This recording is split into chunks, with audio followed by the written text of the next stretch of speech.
Bonjour tout le monde, vous êtes en train de nous rejoindre sur ce webinaire très intéressant pour parler de fiscalité aux États-Unis, un webinaire organisé par le French District.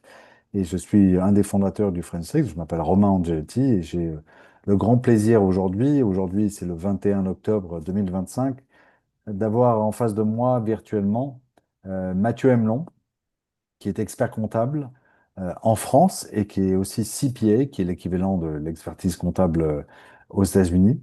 En France depuis 2007 et aux États-Unis depuis 2011. C'est bien ça, Mathieu? Ah oui, donc je suis aux États-Unis. Merci Romain pour la présentation.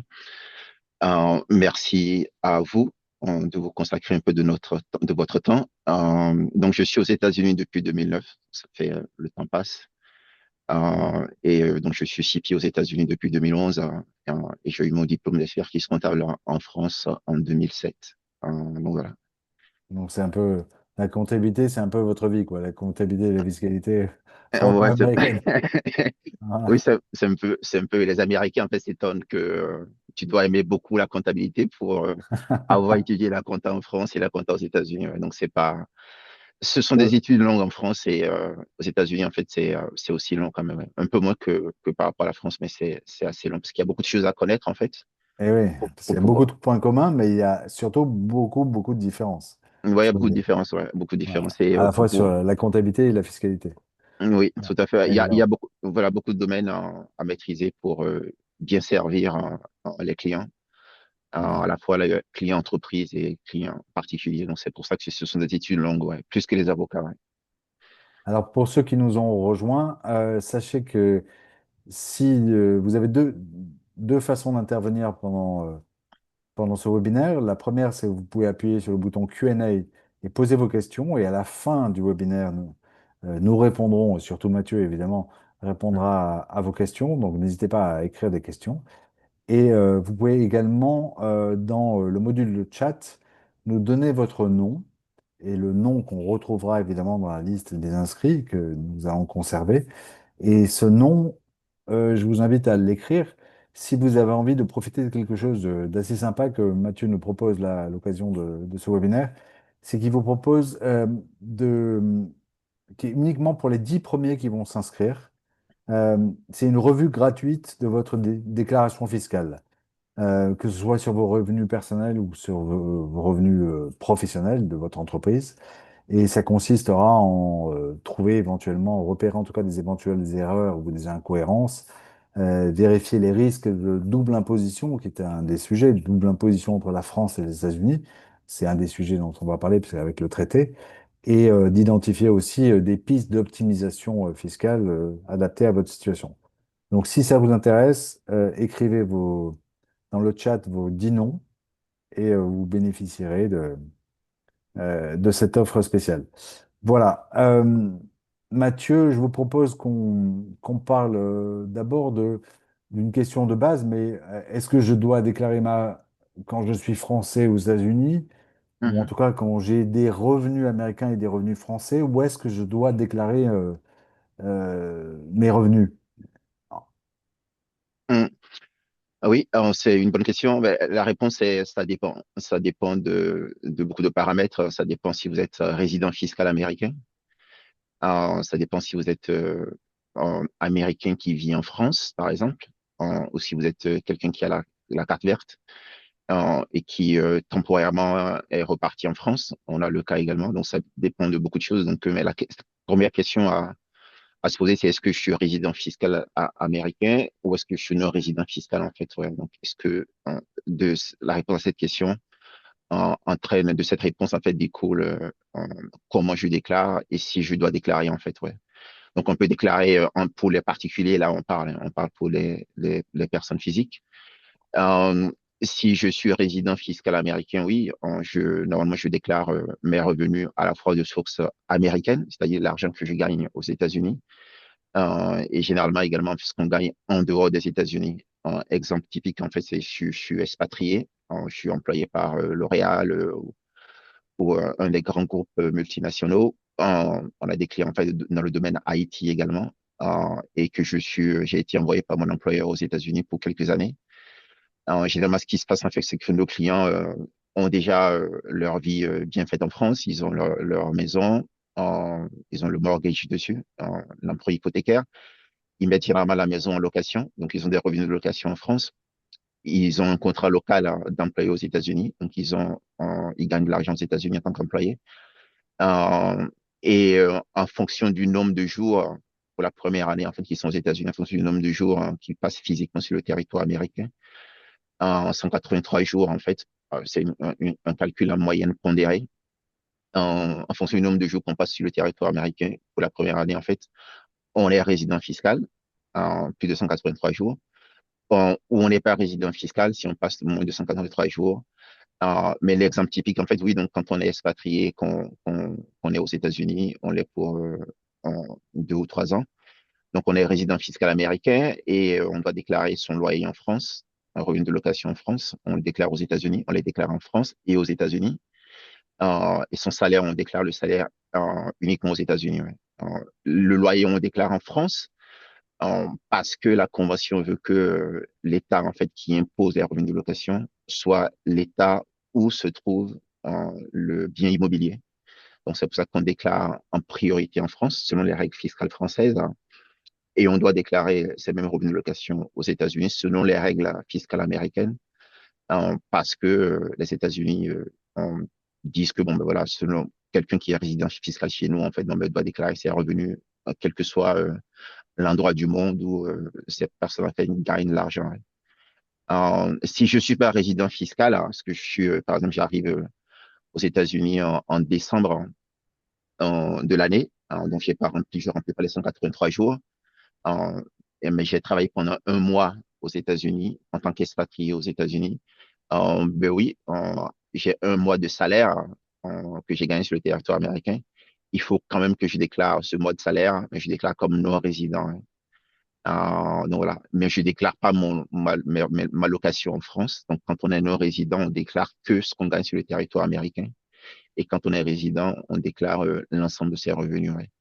Donc encore une fois, pour résumer, oui, donc quelqu'un qui est résident fiscal parce qu'ils sont arrivés par exemple en février, expatriés envoyés par leur employeur français aux États-Unis, qu'ils ont des revenus de location en France, ils ont des intérêts de compte d'épargne, type PEA, livret A, etc. Ces revenus revenus d'intérêt peuvent être exonérés d'impôts selon les règles fiscales françaises, mais il faut les déclarer sur la déclaration fiscale américaine. Parce que quelqu'un qui arrive en février, en fait, bon, ben, qui reste tout le temps, le reste de l'année aux États-Unis, ben, est résident fiscal d'office. Et cette personne doit déclarer son salaire de source américaine, ses loyers, ses intérêts de compte, ses dividendes, etc., de source étrangère, France et ailleurs. Quelqu'un qui arrive en décembre et qui travaille pendant qu'un mois est non résident pour la première année, on doit déclarer uniquement en fait son salaire de source américaine, ouais, pas les revenus de location en Ok. France, ils ont commencé à louer. Ok. Euh, on a une première question qui est en fait pas une question, mais qui est de Julien, qui nous Mhm, dit que le chat n'est pas actif. Donc, je suis désolé, dans le setup qu'on a fait dans la préparation de ce webinaire, on n'a pas mhm, activé le chat. Donc, mhm, ce que je vous propose, c'est plutôt que... Donc, merci beaucoup, Julien, d'abord pour ce commentaire, euh, qui nous dit que vous ne pouvez pas faire de commentaires. C'est pas grave. Utilisez le module Q&A comme si vous posiez une question pour vous inscrire si vous souhaitez. mhm, Profiter de l'offre spéciale qui a quand même une valeur assez intéressante parce que c'est un service qui vaut entre 500 et 2000 $ en général. Si vous faites appel à un cabinet d'expertise comptable et d'audit comme celui de Mathieu Hamelon pour faire réviser entre guillemets une revue gratuite de vos mhm, déclarations fiscales professionnelles ou personnelles. mhm. Donc écrivez bien votre nom et merci beaucoup Julien de nous avoir précisé ça. Et du coup, voilà, on a Patrick Bourdon qui s'inscrit, on a Catherine qui vient de s'inscrire, donc voilà. Donc j'ai bien, merci encore Julien. Et si Julien voulait en profiter aussi, écrivez-nous votre nom aussi. Voilà. Euh, Très bien Mathieu, mais alors ça veut dire que donc du coup certains revenus vont être doublement imposés entre la France et les États-Unis. Mm. Mhm, Et je sais qu'il existe une convention évidemment. mhm. Oui, c'est une bonne question. Donc, c'est dans l'exemple que j'ai donné, c'est l'exemple typique, hein. Donc, on a pas mal de. La France est un des top 5 investisseurs en fait aux États-Unis. selon les statistiques en fait de l'ambassade de France aux États-Unis. Donc c'est pas moi qui le dis. Et historiquement, oui, on sait les liens historiques d'amitié entre la France et les États-Unis. Donc la France est les dernières années en fait le deuxième pays de destination des Français à l'étranger. Donc on a moins de 2% des Français qui vivent en dehors de la France. Et donc, premier pays de destination des Français qui vivent à l'étranger, c'est la Suisse. Les États-Unis est le deuxième pays. Ouais. Donc, on a pas mal de personnes aux États-Unis, en tout cas, c'est ça l'idée. Et dans mon exemple, oui, donc si vous êtes expatrié, parce que votre employeur vous a envoyé aux États-Unis pour quelques années, et que vous avez des revenus de location en France, des revenus d'intérêt, de compte, assurance vie et autres. Assurance vie, c'est un sujet récurrent. Il y a pas mal de confusion autour de l'assurance vie. Oui, en fait, donc vous êtes imposé en France, mais aux États-Unis, mais vous pouvez faire valoir l'impôt que vous payez en France, si l'impôt y a en fait, d'accord, selon le régime d'imposition que vous avez choisi en France. Donc, si vous payez de l'impôt sur le revenu, donc c'est vrai, les mots sont importants, hein, la fiscalité, c'est du droit, donc c'est la loi, donc tout ce que vous payez comme impôt sur le revenu en France, sur des revenus que vous devez déclarer aux États-Unis parce que les règles américaines, on vous impose de déclarer ces mêmes revenus aux États-Unis.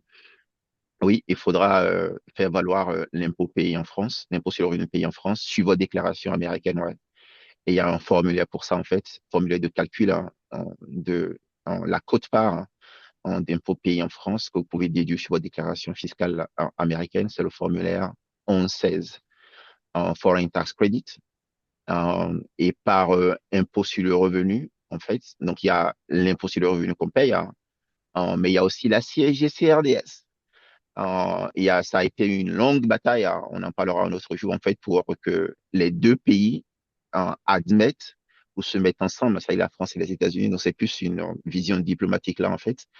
Donc, la diplomatie a été mise en œuvre parce qu'il y a, historiquement, en fait, donc, rapidement, il y a un couple qui a travaillé en France, un couple franco-américain, qui a travaillé en France et qui sont revenus aux États-Unis.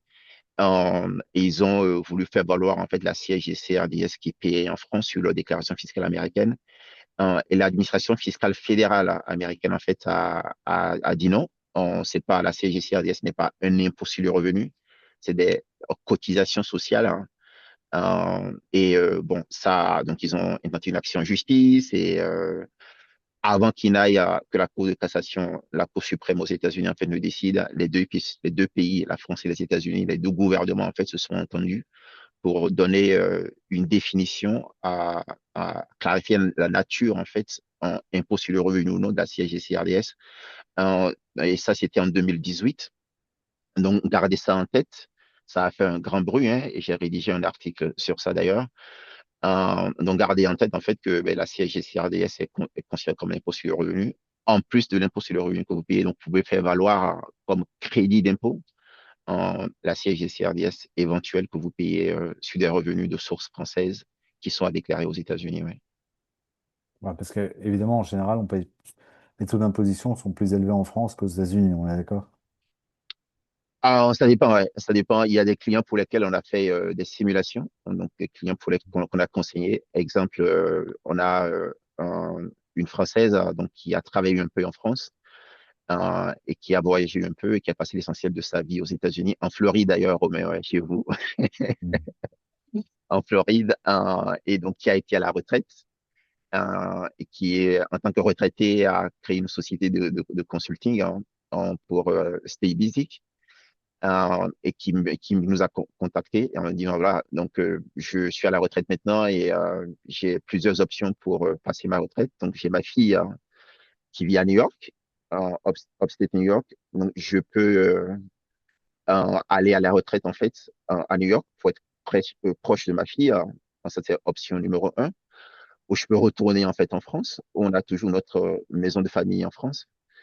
Et pour m'aider à décider, en fait, bon, ben, voilà, je souhaiterais savoir en fonction de mes sources de revenus. Donc, j'ai pension de retraite du gouvernement américain. Mon mari est décédé, donc je bénéficie de la réversion. Sa retraite est plus conséquente que la mienne. J'ai IRA, tout ce qu'on, l'équivalent de PER en France, en fait, donc IRA 401k. Donc, elle nous a indiqué l'ensemble des revenus dont elle dispose en tant que retraitée.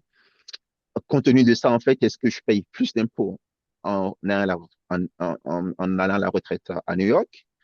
Ou est-ce que je paierai plus d'impôts en allant à la retraite en fait en France? Je veux plus continuer à vivre en Floride de toutes les façons. Aidez-moi en fait à décider. Ouais. Donc on a fait une simulation et au bout du compte, en fait, la France a gagné. Et la raison essentielle, c'est que bon, ben, quelqu'un qui irait à la retraite à New York paierait l'impôt fédéral et l'impôt de l'État de New York. Donc c'était l'impôt de l'État de New York qui a fait que bon, ben, la France a gagné. Ouais. Parce que Ouais. c'est là. Ouais, ouais. Donc contrairement à ce qu'on pense, en fait, ce qu'on dit, et beaucoup d'entrepreneurs qui veulent s'implanter aux États-Unis et qui viennent à nous, ben, se plaignent énormément.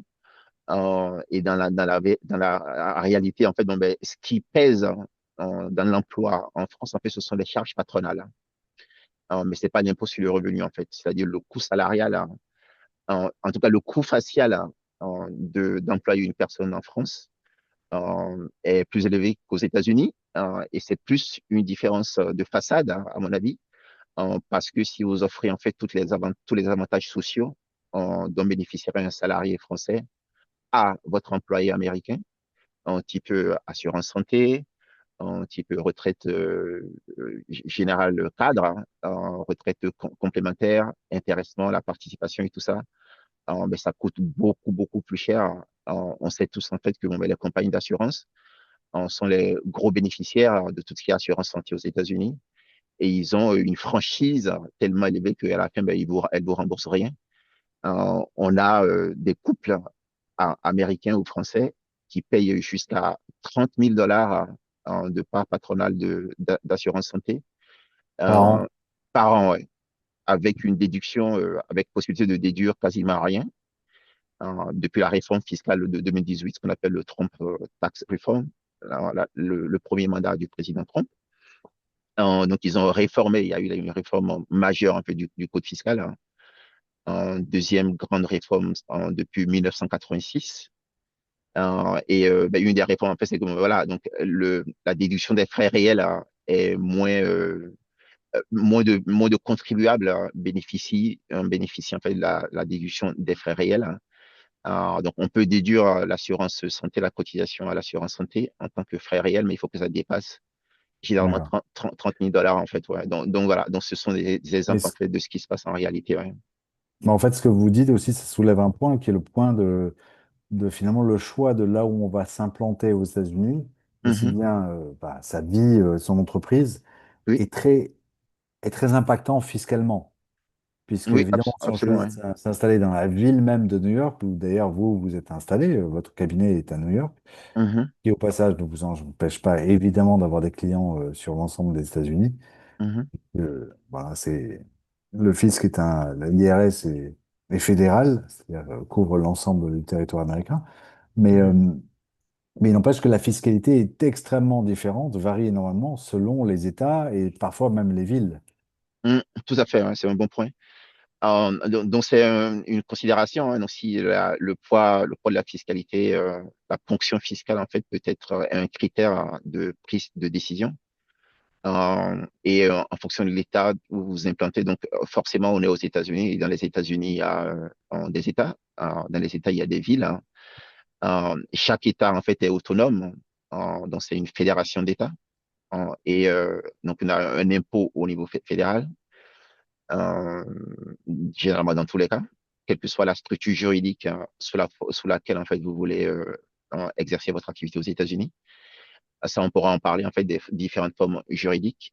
Donc, il y a un impôt fédéral dans 45% des États, dans 45 États en fait, il y a un impôt étatique. Je crois qu'il y a 5 États qui n'ont pas d'impôt sur le revenu, d'accord, pour Dont la Floride. dans la Floride. Et il y a, en fonction en fait de la localité où votre société est implantée, où vous avez votre siège, où vous avez en fait un nexus, ils appellent ça, vous avez une relation en fait. Exemple, en fait, quelqu'un qui travaille à domicile pour vous, même s'il n'y a pas de bureau officiel, hein, si vous avez quelqu'un qui travaille à domicile pour votre entreprise, euh, le domicile de votre employé est considéré comme votre siège. Donc, en fonction des endroits où vous générez du revenu, vous avez une activité économique, en fait, vous pouvez être soumis à un impôt municipal, à un impôt local, en fait. Donc, il peut y avoir trois niveaux d'imposition en fonction de l'endroit où vous vous implantez ou des endroits où vous avez un employé, un salarié qui travaille. Hein. et ça peut être conséquent, ouais. Ça peut aller jusqu'à 40% de votre profit pour une entreprise. Ouais. Ouais. Et Ouais. c'est, la différence est très importante, c'est on choisit pas parfois l'endroit où on s'installe aux États-Unis pour des raisons fiscales, mais à la fin, on peut avoir des regrets. En tout cas, Mm, pour certains pour qui c'est important, parce qu'effectivement, vous avez des États et des villes où le taux d'imposition, les services publics ne sont pas les mêmes non plus, hein, mais mm, et, évidemment, les choix d'imposition sont les plus élevés. Et j'imagine que New York, la ville de New York, en plus sur l'État de New York, est un mhm. des endroits les plus fiscalisés aux États-Unis. Oui, c'est vrai. Mais de l'autre côté, en fait, New York, l'État de New York est le deuxième État en termes en GDP, en termes PIB, voilà, de PIB, en fait, voilà, en termes de poids économique. Donc, la Californie est le numéro un, et New York, l'État de New York est le numéro deux en termes de contribution à l'économie des États-Unis. Ça signifie qu'il y a beaucoup d'entreprises qui s'y implantent. bien sûr. La fiscalité, c'est un des critères, en fait, mais si vous cherchez, vous allez vous implanter là où vous avez les ressources humaines dont vous avez besoin. Mais s'il y a Les besoin, pas clients, les clients également, en fait. Donc, c'est un ensemble de faisceaux de critères. C'est un faisceau de critères qu'il faut prendre en considération pour décider où on s'implante. Si vous êtes une entreprise, par exemple, vous avez besoin d'entreposage, forcément, New York State ne sera pas, l'État de New York ce n'est pas forcément le premier choix, parce que l'immobilier, la location, en location est chère à New York. Ouais. Mais vous pouvez aller dans le New Jersey et vous un pouvez petit aller peu en cher, ouais. Pennsylvanie. Ouais, un petit peu cher, ouais. Mais vous pouvez avoir votre bureau en fait à New York et avoir votre entrepôt dans le New Jersey et avoir votre entrepôt en Pennsylvanie. Mm. On a des clients qui font ces choix-là. Ouais. Mais sachez que le fait d'avoir un entrepôt dans un État, ça signifie que vous avez une activité économique dans l'État et donc vous êtes soumis aux obligations juridiques, fiscales de l'État en question. Ouais. Donc ça, c'est ouais, un autre. Ouais, c'est un État. Les États-Unis sont un pays fédéral, mais il reste qu'il y a des grosses disparités quand même. Les États ont des spécificités fiscales et réglementaires très importantes. Tout à fait, ouais. Mm. Et, Mm. mais ce qui est aussi intéressant de l'autre côté, en fait, c'est que comme dans l'Union européenne, hein, ou comme dans le monde entier, dans le cas de l'OMC, ou dans le cas du GATT, ce qui se passe, c'est qu'il y a une compétition entre les États. Donc, chaque État essaie d'attirer les entreprises, hein. Parce que oui, en fait, on a besoin d'entreprises pour créer des emplois. On a besoin d'entreprises pour générer du revenu, que ce soit du revenu fiscal par impôt direct, ou que ce soit par ce qu'on appelle en fait des impôts indolores, donc type la sales tax, équivalent à la TVA en France, en Europe, ou dans beaucoup du reste du monde, en fait. Donc, voilà. Donc, oui, il y a une compétition entre les États pour attirer les entreprises selon votre activité. Oui, donc si vous êtes une grosse multinationale ou grosse entreprise type Walt Disney, vous avez eu des concessions de la Floride, hein, pour vous implanter en Floride, en fait. Ouais. Donc, il y a une contrepartie. Et en fonction de la conjoncture politique, ça soulève des débats en fonction des positions que euh, le, le, le, les dirigeants de Walt Disney prennent, en type problématiques sociales. Hein. Oui, en Tout à fait, fait. certains partis politiques disent bon, on n'apprécie pas ce que vous dites, vous annoncez et on veut vous Donc retirer. ils ont la menace fiscale. Ils ont la menace fiscale, ouais, mais bon, c'est un Ouais. exemple. Puisque Ouais. Romet et Francis qui est en Floride, en fait, c'est un exemple récent dans l'actualité. Ouais. C'est pareil, hein. Donc, on a le gouvernement français qui fait beaucoup de lobbying pour que les entreprises américaines, autant puisqu'on est aux États-Unis, mais pas que américaines, hein, s'implantent en Europe. Et je crois, si je me trompe pas, en fait, pour les 5 dernières années, en tout cas les trois, la France est la destination numéro un des entreprises américaines, hein, qui veulent s'implanter en fait en Europe, ouais, contrairement à ce qu'on pourrait penser. Donc les Mm. entreprises américaines qui veulent s'implanter en Europe ne vont pas en Angleterre, hein. Donc le barrière de la langue en fait n'est pas forcément un critère, hein, mais s'implantent en Europe parce que le gouvernement français en fait fait beaucoup de lobbying, hein. Et j'ai cru comprendre en fait c'est en fonction en fait du volume de l'importance de l'entreprise qui cherche à s'implanter en Europe. Le ministère du Travail, le ministère du Commerce, en fait, Bercy, s'investit en fait. Ouais. Ok. Exemple récent, en fait, Tesla qui envisage de s'implanter en Europe, le gouvernement français via le ministre. responsable de ce portefeuille, en fait, s'investit dans ce dossier. Donc voilà, donc entre pays, ça se passe, entre États, ça se passe de la même manière. Voilà, et il y a beaucoup d'États qui offrent, notamment la Géorgie, je le sais, qui offrent euh, beaucoup de choses aux entreprises qui veulent s'implanter, aux personnes qui veulent s'installer en Géorgie, pour effectivement, parce qu'il y a la concurrence entre les États aussi, hein. Tout à Hum, fait. Et alors, hum, puis, vous avez évoqué aussi le fait de la sales tax, alors qui est pas évidemment, qui pourrait être comparé à la TVA française, mais qui fonctionne pas du tout pareil. Et hum. comment fonctionne la sales tax et en quoi est-ce que c'est un impact, quel est l'impact sur les entreprises et sur les particuliers aussi un petit peu, même si c'est indolore, plus indolore en tout cas. Hum. Ah oui, la sales tax, comme vous l'avez dit, en fait, ne fonctionne pas de la même manière que la TVA. Donc, TVA, c'est taxe sur la valeur ajoutée. Ce que cela signifie, en fait, et un petit aparté, en fait, c'est un Français, un énarque, qui a mis en place, en fait, la TVA. Donc, et il y a la plupart des pays du monde ont adopté, en fait, la TVA. Les États-Unis sont un des pays, en fait, on n'a pas encore adopté la TVA, le mécanisme de la TVA. Et le mécanisme, c'est que bon, mais chaque intermédiaire collecte la TVA sur sa marge, en fait, bénéficiaire. Exemple, j'achète la marchandise auprès de French District pour $100. La loi détermine en fait le taux de TVA en fait que que French District doit collecter en fait auprès de MNOCP disons, vous collectez la TVA au taux de 20%.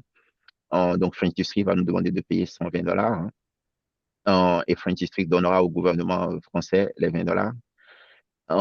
French District, en fait, a acheté de la marchandise pour créer le produit en question, le produit Donc, que nous je vais déduire évidemment la TVA que voilà, j'ai. voilà, tout à fait. Ouais. Mais sur la sales tax, Mathieu, Mhm. sur la sales tax en particulier aux États-Unis, parce que le système est un petit peu différent quand même. Ouais, le système est différent. Donc, la sales tax n'est pas une taxe sur la valeur ajoutée. Donc, chaque intermédiaire, en fait, ne collecte pas la TVA sur sa marge. C'est le consommateur final, en fait, qui paye la TVA. Donc, c'est par exemple, exemple typique, si on fait de tout ce qui est commerce B2B, dans mon exemple, donc, MNOCP qui achète auprès de French District. Normalement, en fait, c'est la vente B2B. Donc, en fait, c'est l'achat hors taxe, hors sales tax. Et pour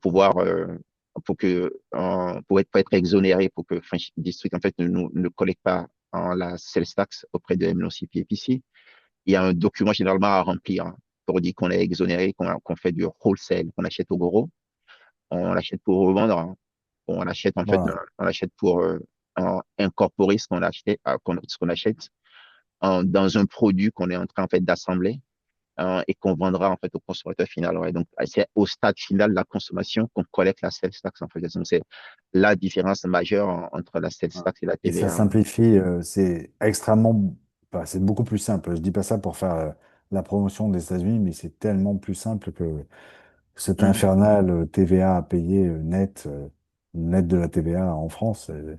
C'est mhm, ça que c'est très, très, je trouve, est une mesure particulièrement pragmatique. Voilà. mhm. Oui, oui, oui, effectivement, oui. Donc, mais une des questions, en fait, que les entrepreneurs français qui viennent aux États-Unis ou qui veulent s'implanter aux États-Unis nous posent, c'est que, ouais, en fait, il n'y a pas de sales tax déductible, hein. Ah, D'accord? bah Donc, oui. ouais, il n'y a pas ça, non. Donc, en fait, si vous achetez tout ce que vous achetez, pour mener votre activité économique, hein. Donc, il n'y a pas de. Toutes, les, toutes les factures sont enregistrées TTC, en fait. D'accord? Donc, il n'y a pas de Ok. TVA déductible en France, en Europe et dans le reste du monde entier. Voilà. Donc, c'est. C'est En- lorsqu'on vend au consommateur final, qu'on se retrouve en train de collecter de la sales tax qu'on doit évidemment reverser au gouvernement. ouais, tout à fait, ouais. Et d'ailleurs, ces sales tax sont pas toujours les mêmes partout. Non, pas du tout. Non, c'est assez complexe, hein. Donc, c'est une taxe finale sur le consommateur final, mais des pays comme Louisiana, pour faire une déclaration fiscale de sales tax de Louisiana, c'est très compliqué. Comment ça se passe, le mécanisme général, en- c'est une source de revenus essentielle, hein. Donc, c'est le mécanisme de source de revenus. Donc, c'est un impôt indolore, hein, comme on le dit. Donc, des États comme la Floride n'ont pas d'impôt sur le revenu.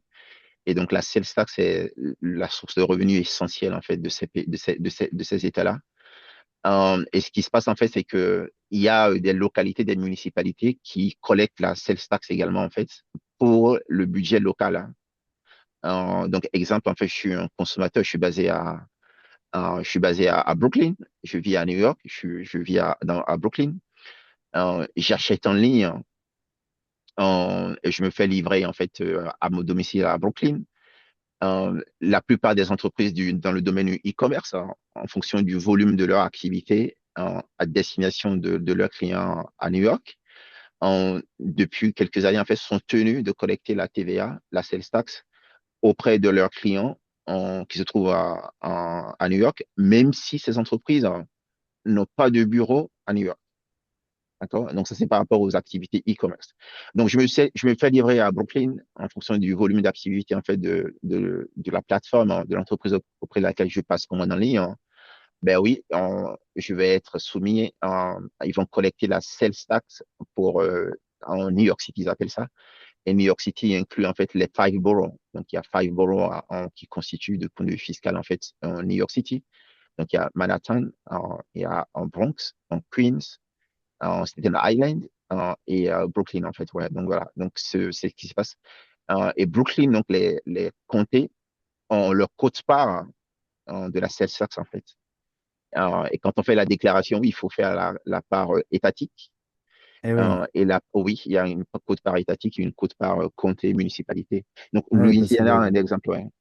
non, et parce que beaucoup de gouvernements locaux dépendent, leur budget dépend de ces sales tax. Tout à fait, ouais. Voilà. Et de Mm. leur performance à les collecter, donc leur performance à attirer des visiteurs, des touristes, des consommateurs, des résidents évidemment, et tout leur budget en dépend. Et, Ouais. et, euh, et est-ce que ça fait partie des choix comme d'implantation fiscale? En général, non, on ne s'implante pas dans un endroit parce que les sales tax sont plus ou moins élevés. C'est assez, c'est assez- Non, généralement, non, mais c'est un critère en termes de pricing, hein, pour déterminer en fait Bien combien je sûr. facture, voilà, combien je facture mes prestations. Parce que là, le client, le consommateur ne connaît pas toutes ces nuances-là. Donc, si vous lui dites, Ah oui. C'est pour ouais, ça. si, voilà, C'est pour donc ça que si dans là, les magasins, les prix sont hors taxe, comme ça, les magasins s'embêtent pas. voilà, donc Ouais. en tout cas, on n'apparaît pas comme cher. On n'apparaît pas comme cher parce Aussi. que c'est, ouais, aussi, ouais, donc c'est le critère essentiel. Donc, oui, on conseille les clients, on leur dit, ben, voilà, bon, c'est, en termes de pricing, c'est peut-être un critère aussi important, hein, pour dire est-ce que comment Ouais. je peux faire en fait de façon à limiter euh, cette perception que je suis cher en fait. Ouais. Donc Mais si le et prix est un critère important, ouais. on parle de quel taux sur la sales tax, à peu près, quelle fourchette de taux aux États-Unis? Ça va jusqu'à 10%. Ouais, D'accord. Et ça descend jusqu'à 4 ou... Ouais, ça descend jusqu'à 4%. Ouais. Voilà, Ouais. tout à fait. Mm. Mais c'est le consommateur qui paye c'est un taux qui est plus ou moins $1. Ouais. Cette taxe plus ou moins $1. Alors, super. Avant que je vous pose une nouvelle question, Mathieu, je Mhm. tiens à rappeler à ceux qui nous ont rejoints là, depuis, qui sont arrivés en cours de route, deux choses. La première, c'est que ce webinaire est enregistré. Il sera rediffusé sur le Funstrick et sur notre chaîne YouTube. Donc, vous aurez l'occasion de le revoir quand vous voulez. Il suffit de nous suivre sur YouTube ou alors d'être abonné à notre newsletter ou tout simplement d'aller consulter le site. Et la deuxième chose, c'est pour ceux qui sont arrivés, si vous utilisez le Q&A, vous pouvez l'utiliser pour poser vos questions. On a déjà Laetitia qui a posé une question pour tout à l'heure, on y répondra à la fin. Mais surtout, vous pouvez aussi rajouter votre nom, tout simplement parce que Mathieu et son cabinet d'expertise comptable aux États-Unis vous offrent un service, en tout cas pour les 10 premiers inscrits, c'est une revue gratuite de vos déclarations fiscales pour repérer des erreurs, éviter les doubles impositions et identifier les pistes d'optimisation. Et ça a une valeur entre 500 et 2000 $. Donc, si ça vous intéresse, je vous conseille dans le Q&A, non pas de poser une question, mais d'inscrire tout simplement votre nom, comme l'ont fait déjà certaines personnes. Et je crois qu'il reste encore quelques places. Donc, profitez-en si vous êtes là et que vous avez envie de profiter de cette sorte de mini-audit gratuit, mais quand même important pour savoir si votre tax return professionnel ou personnel a bien été monté et s'il n'y a pas des endroits où on pourrait l'optimiser. Euh, oui, Mathieu, je voulais qu'on parle aussi Justement, en parlant de déclaration, Mhm. quels sont les risques si on se trompe? Il y a un risque de contrôle fiscal, hein, donc contrairement à ce qu'on pense, en fait, les États-Unis, ils ont, c'est des contrôles fiscaux en fait automatisés. Donc l'informatique est programmée pour détecter en fait des anomalies. Donc c'est pas un système pénalisant, hein. Donc c'est plus plutôt à l'origine en fait le rôle du fisc en France comme aux États-Unis est d'éduquer, d'informer. Donc s'il y a des red flags, s'il y a des anomalies sur votre déclaration, donc ils sont maintenant sophistiqués et maintenant en fait ils utilisent AI, hein. Donc en IA en français, c'est comme ça qu'on dit en français, intelligence artificielle. Donc les impôts américains utilisent maintenant l'IA de façon à pouvoir flaguer, repérer des anomalies. Et s'il y a des anomalies, ben, ce qu'ils font, en fait, c'est qu'ils envoient une lettre pour vous dire, bon, ben, voilà, pensez à ça, vous avez indiqué ça, mais pensez à peut-être que vous êtes soumis à tel type de déclaration en plus, compte tenu de ce que vous avez indiqué. Donc, le rôle premier du fisc n'est pas en fait de punir, hein. Donc c'est d'informer, de Sauf, sensibiliser, sauf- d'éduquer. sauf s'il y a une mauvaise foi. Et après, en fait, bon, voilà, après, si vous ne le corrigez pas et qu'il y a une investigation, donc il y a un contrôle plus poussé, effectivement, oui, donc il peut y avoir une amende, forcément, si vous avez sous-payé votre impôt parce qu'il y a eu une erreur. En- le complément d'impôt, en fait, sera soumis à intérêt, donc il y a des intérêts de retard et il y a une pénalité.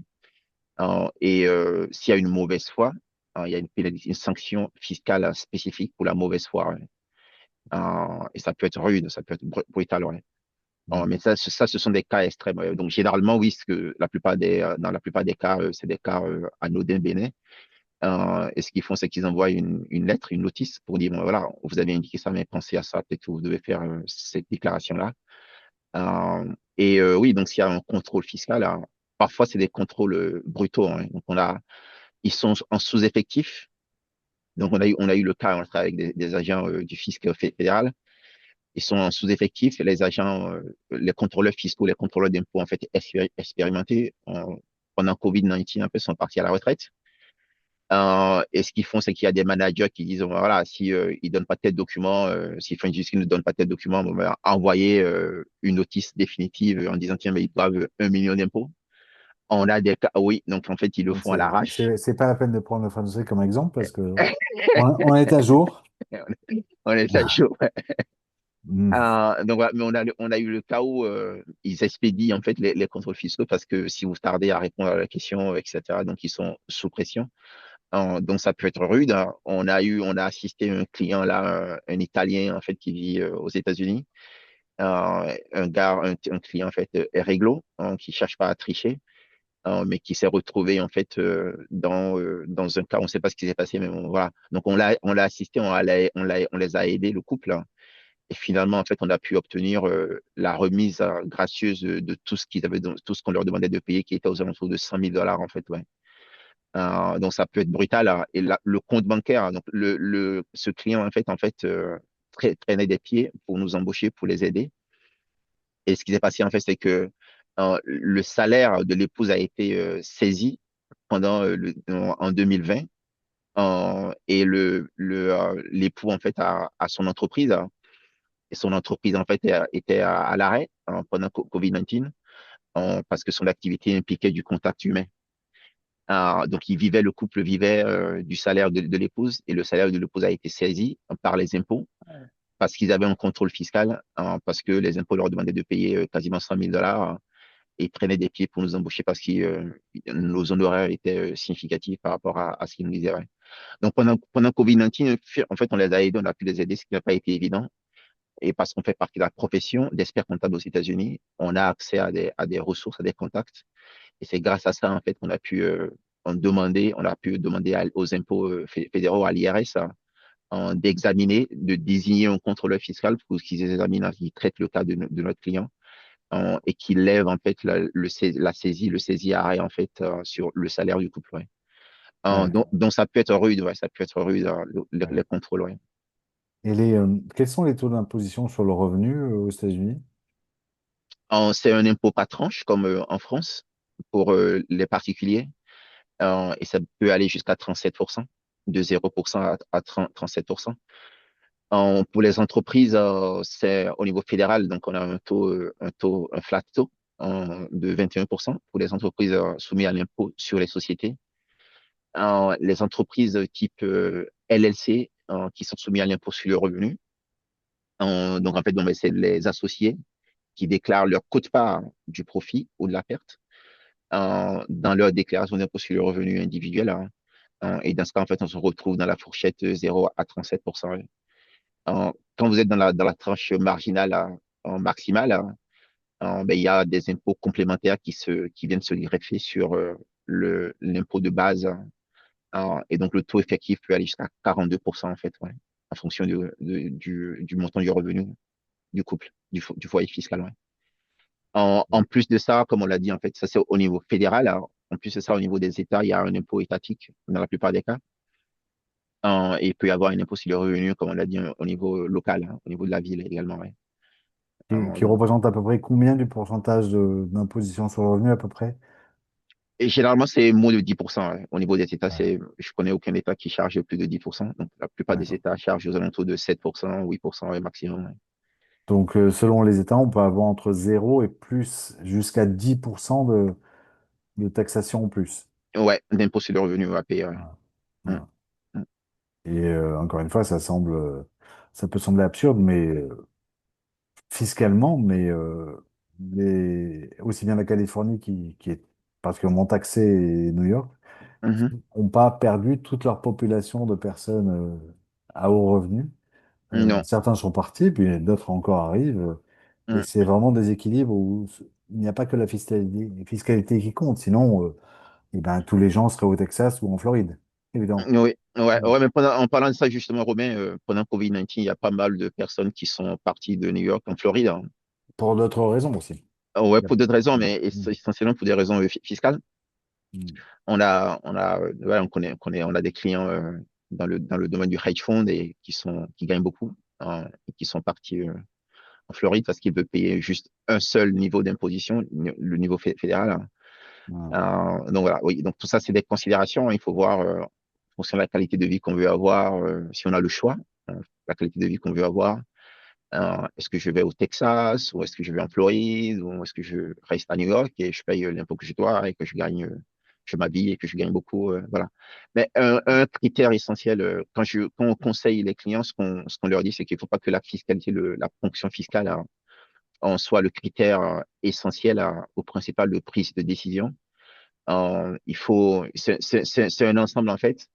Et dans tous les cas, en fonction, selon le niveau, si vous gagnez bien votre vie, donc s'il faut que vous soyez à New York pour gagner 1 million ou 500 000 $ par an, ça vaut le coup, ça vaut peut-être toujours le coup, parce que le fixe ne prendra jamais plus de la moitié des 500 000. D'accord? Donc au moins, vous garderez la moitié, l'autre moitié, les impôts vont garder l'autre moitié. Ouais. Donc voilà. C'est ce que je dis en général ouais, pour couper court. Merci beaucoup, Mathieu. Je vous propose qu'on réponde maintenant aux questions. Donc, on a pas mal de gens d'abord qui sont inscrits. Il en reste encore un petit peu de place. Dans le Q&A, il suffit de déposer son nom ou une question pour profiter de l'offre que vous fait Mathieu de réviser aux 10 premiers qui s'inscrivent leur déclaration d'impôt personnel ou professionnel. Et tout ça gratuitement, uniquement pour les 2 premiers. Et de vérifier que vous n'êtes pas trop imposé, qu'il n'y a pas d'erreur et qu'il n'y a pas de quoi optimiser et donc payer moins d'impôts. Donc, Mm, n'hésitez pas à en profiter. N'hésitez pas à en profiter pour aussi poser des questions parce que c'est un Q&A, question and answer. Et je vois que là, on a 2 questions et je vous propose qu'on les traite. On a mhm, d'abord Laetitia qui nous dit bonjour Romain et Mathieu. Déjà, merci pour votre présentation. Je vous en prie, Laetitia. Quand on est sous le couvert d'un visa, enfin, quand on est en statut d'un visa E2, mhm. investisseur, j'imagine que vous connaissez bien, Mathieu. Oui. Euh, et d'ailleurs, j'imagine qu'il y a beaucoup d'avocats d'immigration qui vous demandent, ou de clients de ces avocats d'immigration, ces avocats ces clients de ces avocats d'immigration qui vous demandent alors LLC, est-ce qu'on crée une LLC, est-ce qu'on crée une corp, une Inc, enfin c'est pareil les deux derniers. Mhm. Et j'imagine que là encore fiscalement, les CPA sont les mieux placés pour répondre. Oui, tout à fait. Ouais. Donc, un des conseils que je donne en fait, c'est que si vous avez une idée d'entreprise en tête, parler à votre expert comptable en premier. Et ouais. Parler à votre expert comptable en premier. Aux États-Unis, l'expert comptable n'a pas la capacité en fait de rédiger des actes juridiques. En France, on peut le faire à titre accessoire, hein, c'est-à-dire on peut le faire pour les clients pour lesquels on est l'expert comptable, on fait la comptabilité, les déclarations fiscales. Donc, c'est pas vraiment une compétition, hein. Aux États-Unis, c'est pas, il y a pas, je le dis pas parce que je suis expert comptable et que je veux protéger la profession. Non, mais Non, parce que c'est vous qui savez les impacts fiscaux. voilà, tout à fait, ouais, parce qu'on vous éduquera, on vous informera de façon objective, hein. Mm. Et comme on vient de le dire, et donc la fiscalité, c'est un aspect important. Et les avocats ne sont pas forcément bien placés pour vous expliquer, Non, c'est pas leur métier. Et puis, c'est pas leur métier, hein. et le choix de LLC ou Corp, De corps pour, bah, l'enjeu, c'est le droit des sociétés. Euh, voilà, tout à fait, voilà. ouais. Hum, hum, Et on peut ne pas avoir envie de le payer à certaines conditions, etc. Mais on va pas en parler. Mais en tout cas, ça, c'est très important. Donc, je reviens à hum, Laetitia qui nous dit donc, dans le statut d'un visa E2 investisseur, hum, ayant son commerce aux États-Unis, en y travaillant en tant que dirigeant, hum, est-on résident fiscal? Et dans ce cas, dois-je déclarer en France les bénéfices et les salaires que je percevrai au titre de cette activité? hum, Donc, est-ce qu'on est résident fiscal lorsqu'on est en E2?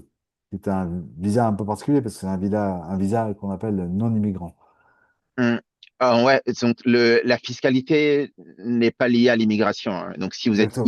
ouais, si vous êtes illégal aux États-Unis, et que vous travaillez Même illégalement dans des illégal. même Voilà. illégal, hein, même si vous êtes illégal sans visa et que vous êtes interdit de séjour aux États-Unis et que vous travaillez dans un restaurant et que ça, vous n'avez pas de numéro de sécu, quand vous faites des pays quand même, c'est ça, oui, donc vous êtes soumis aux mêmes règles fiscales, hein, que ceux qui sont légaux. Mhm. Et la sanction, c'est que vous n'avez droit à rien. D'accord, quand vous êtes illégal. Donc la fiscalité, encore une fois, n'est pas liée à l'immigration. Donc le fait d'être sous E2, en fait, bon, ben, si vous passez plus de 183 jours, Bah, c'est ça le critère. Plus de 183 jours. voilà, c'est ça le critère essentiel. Mais après, la première année, en tout cas, on peut dire j'ai passé 183 jours, mais bon, je peux être Ça dépend exempté, en quand on fait. arrive. Voilà. Voilà, ça dépend quand on arrive. Mais c'est en fait, c'est où est-ce que je passe essentiel de mon temps, où est-ce que j'ai mon centre d'intérêt économique, où est-ce que j'ai ma famille, où est-ce que je vis, où est-ce que je rentre, où je rentre en fait le soir quand j'ai tout fini, etc. Donc voilà, donc c'est le critère essentiel, c'est où est-ce que je passe le plus clair de mon temps en fait. Donc c'est la réponse en d'autres termes, c'est si vous êtes en E2 et que vous exercez à plein temps une activité entrepreneuriale, hein, Mhm. sur le territoire américain. Oui, vous êtes soumis à la fiscalité américaine. Mais est-ce Alors, qu'elle doit aussi déclarer du coup ses revenus hmm, américains en France? non, la réponse est non, ouais. Donc, vous déclarez les revenus de votre activité, en tout cas entrepreneuriale, Américaine. hein, américaine, hein, tout Ou ce que vous salaire, gagnez, ou salaire. salaire américain, profit de votre entreprise, revenu de compte d'épargne, tout ce qui est lié aux États-Unis, tout ce qui se passe sur le territoire américain, reste sur le territoire américain. Ok. Voilà, mais en tant que résident fiscal américain, comme on l'a dit un peu plus tôt, Laetitia, si vous avez des revenus de sources étrangères, hein, donc étranger, c'est tout ce qui est en dehors des États-Unis, exemple France, en Allemagne, en Angleterre. Si vous avez un appartement en location en France, vous avez un PEA qui distribue avec des actions de société qui distribuent des dividendes, vous avez un livret A, tout ça c'est peut-être exonéré d'impôts en France, mais il faut les déclarer aux États-Unis, ouais. Il faut déclarer les revenus d'épargne, hein, parce qu'on est résident fiscal américain, ouais. Alors, voilà, donc c'est ça. Il ne faut pas déclarer son salaire américain en France. Il ne faut pas déclarer le profit de sa société en France. On les déclare aux États-Unis uniquement. Tout ce qui est aux États-Unis reste aux États-Unis. Tout ce qui est en France reste en France, ouais. Super. Merci pour cette réponse à Laetitia. On a une réponse ensuite de quelqu'un qui ne s'est pas déclaré, il n'a pas donné son nom, mais peu importe. Mhm, J'ai la double nationalité résident aux USA. Je mhm, suis résident aux USA avec la double nationalité française et américaine, j'imagine. J'ai mhm, des contrats d'assurance vie en France que je déclare chaque année à l'IRS. mhm, Si je décide de les racheter, comment l'IRS impose-t-il les bénéfices? mhm. Ouais, c'est un peu comme une plus-value, hein. C'est un capital gain. Donc, c'est peut-être exonéré en France. Donc, l'assurance vie, en fait, c'est un produit d'épargne très prisé, très défiscalisant, en fait, en France. Alors, ça l'est pas aux États-Unis, donc les règles fiscales américaines sont différentes. Alors, et ce qui se passe, c'est effectivement, ouais, c'est que, comme on l'a dit, hein, si vous payez l'impôt en France, ce que vous payez en France, vous le faites valoir sur votre déclaration fiscale américaine. Donc, si vous payez zéro impôt en France, ben, vous allez être lourdement imposé aux États-Unis. Vous payez 100% en fait aux États-Unis. Et c'est un peu comme une plus-value de cession, résiliation de contrat. Donc, il faut déterminer le prix, les versements en fait historiques qui déterminent en fait votre coût, la contribution, et la valorisation en fait du contrat au moment de la résiliation du contrat. Et la différence, c'est si c'est plus une plus-value ou une moins-value, en fait, il faut déclarer aux États-Unis, en fait, ouais. Tout à fait. Voilà. On a Joël. Vous avez fini, pardon, Mathieu, j'ai Oui, pas oui, bien. ouais, j'ai fini par rapport à ça. Par rapport à l'assurance vie, il y a pas mal de fausses informations sur ouais, je suis aux États-Unis, je suis expatrié aux États-Unis et tout le monde me dit ben, l'assurance vie, c'est un produit, on n'est pas gardé. C'est casse-tête, c'est ceci, c'est cela. C'est tout à fait pas vrai de mon point de vue. Donc, gardez vos produits tant que vous n'avez pas les banques qui vous forcent à les clôturer. Gardez vos comptes d'épargne, hein, surtout ce qui est assurance vie.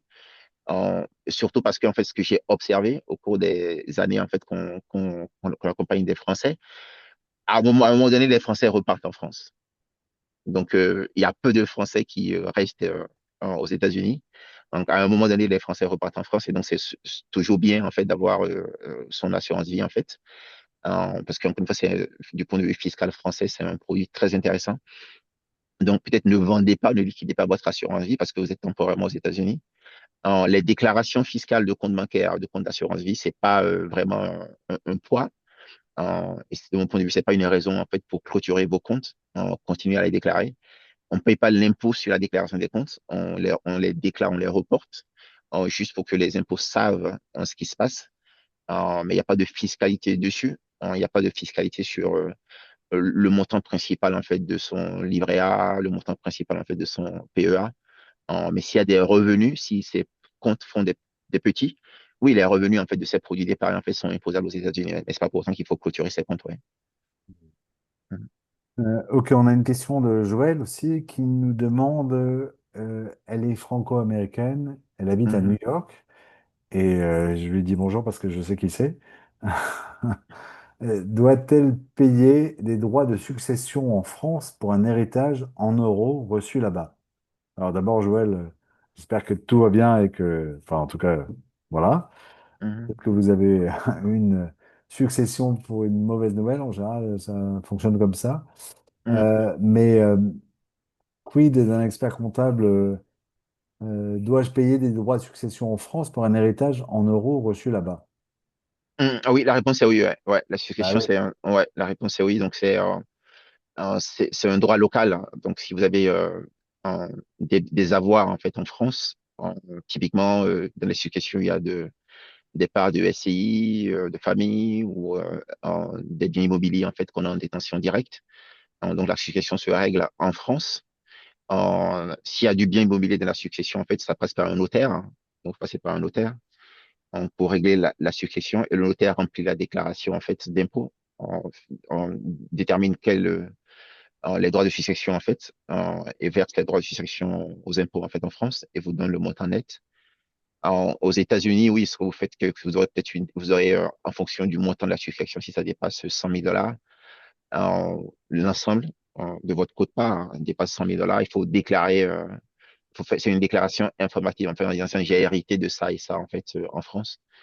Mais il n'y a pas d'impôt à payer dessus. En tant que tel aux États-Unis, il y aura peut-être un impôt à payer, par exemple, si vous héritez d'un bien immobilier en France et que vous vendez le bien immobilier quelques jours après ou quelques années après. C'est à ce moment-là, en fait, qu'il y aura un impact fiscal aux États-Unis, mais il n'y a pas, il n'y aura pas d'incidence fiscale pour un héritage en France, ouais. Sauf à Ok. faire une déclaration auprès des impôts pour dire j'ai hérité, si l'héritage dépasse 100 000 $, encore une fois. Ouais. Dernière question, Mathieu, puisqu'on a promis de rester en dessous d'une heure et Mhm. on n'est plus très loin. Dernière question Mhm. de Thomas. Je ne sais pas si vous allez pouvoir répondre parce que peut-être que vous aurez peut-être pas assez d'informations. Qui Mhm. nous dit bonjour, je voudrais savoir quel est le meilleur moyen d'investir dans des EFTS Mhm. euh, en tant que résident français franco-américain. Mhm, Faut-il ouvrir un compte aux USA avec une adresse d'un ami ou investir dans des EFTS en France et demander à ne pas payer à ne payer que les impôts aux USA? mhm. Euh, mais je vous laisse répondre. Ah oui, ouais, on a eu ce type de questions, hein. Donc, on a pas mal à la fois des Américains, des clients américains qui aiment bien les ETF. J'imagine que Thomas parlait d'ETF. On a pas mal de Français récemment, en fait, également. On a une franco-américaine d'ailleurs, donc qui est en France et qui nous posait la même question. Donc, j'ai des éléments de réponse. Ben, première chose, c'est que euh, la plupart, en fait, des entreprises et sites de courtage, hein, euh, par lesquels on passe pour acheter ce type de produits financiers, ben, ont une licence pour des gens qui sont basés aux États-Unis. Donc, la réponse est oui, Thomas, il faut passer par quelqu'un qui a une adresse, il faut avoir une adresse aux États-Unis. Passer par un ami ou une famille qui a une adresse aux États-Unis, ce serait plus simple. Ça donne accès à beaucoup plus de courtiers. Il y a quelques courtiers qui ont une licence pour gérer des gens qui sont en dehors du pays, mais c'est plus limité. Et généralement, ces courtiers, en fait, ont un seuil minimum d'avoir en gestion, 300 000 dollars minimum, en fait. Donc, s'il y avait plus de 300 000, donc ça vous ouvre la porte à ces courtiers-là. Donc, la réponse, oui, encore une fois, c'est pour avoir accès à une vaste majorité de courtiers, il faut passer par, il vaut mieux avoir une adresse aux États-Unis, en fait, pour pas leur dire je suis en dehors des États-Unis. Sinon, ça ferme beaucoup de portes. Donc, après, oui, après, il y a des plateformes en ligne, hein, donc pour acheter ces produits-là. Donc, vous pouvez le faire à distance, de n'importe où. Et vous ouvrez un compte et vous avez accès à votre espace. Euh, et nous, on n'a pas le droit de donner des conseils en produits financiers, mais c'est pas ce que je fais en ce moment-là. Je n'ai pas la licence pour ça, en fait. C'est ce dont on parle là. J'ai une licence de CPA, mais je n'ai pas une licence de conseil en investissement financier. Donc, c'est la seule limite, mais au-delà de ça, oui, je te dis que c'est une possibilité, c'est pas interdit, en fait. C'est une des questions qu'on a également, c'est ça, en fait. Donc, la plupart on a des clients qui sont français et qui sont aux États-Unis de façon temporaire, hein, et qui veulent continuer à acheter des actions françaises et à alimenter leur PEA. Et, euh, et leur banque leur dit non, vous pouvez pas le faire. On a eu le cas récemment, il a dit non, c'est pas vrai, ils vous disent non pour des raisons autres, mais pas, c'est pas interdit en fait, c'est pas interdit d'acheter des actions d'autres pays quand on vit dans un autre pays. Ouais. Voilà, j'espère que ça répond à votre question, mais c'est ce que je peux dire. Je Ouais. pense que ça répond à la question sur les ETF, effectivement. Ok. J'ai un peu, j'ai un Mm. peu mangé, je pensais à autre chose en le disant. Euh, Ok. sur l'acronyme. Mm. Merci beaucoup, Mathieu, pour toutes ces réponses, pour toutes ces explications, pour ceux qui ont pu découvrir ou redécouvrir, mais vous êtes allé assez loin, même pour ceux qui connaissaient, comme moi, plutôt pas mal l'origine fiscale américaine, j'ai quand même appris pas mal de choses. Ok. Donc, merci beaucoup pour votre temps. Merci à ceux qui nous ont écoutés.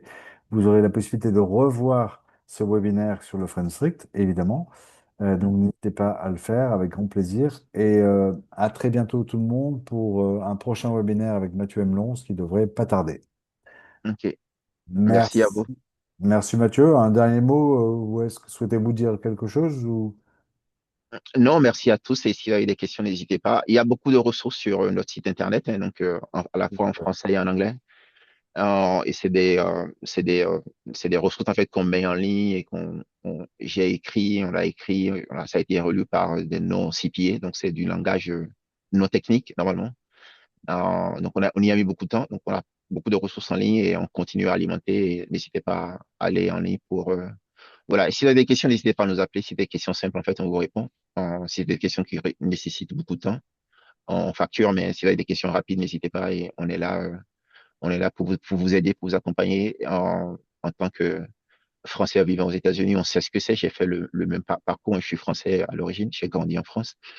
Et étant ici, en fait, je sais les différences et c'est pas forcément évident d'avoir des gens de confiance en ceux qui on peut compter pour nous aider. Ouais. Et j'aime bien quand on peut m'aider. Ouais. Voilà.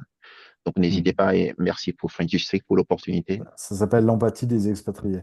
Voilà, ça s'appelle Ah. l'empathie. Ouais. Et j'ai Hmm. galéré beaucoup et donc je sais ce que c'est que l'empathie. Ouais. Hmm. Ouais, Hmm. merci. Merci beaucoup Mathieu et merci tout le monde. À très bientôt.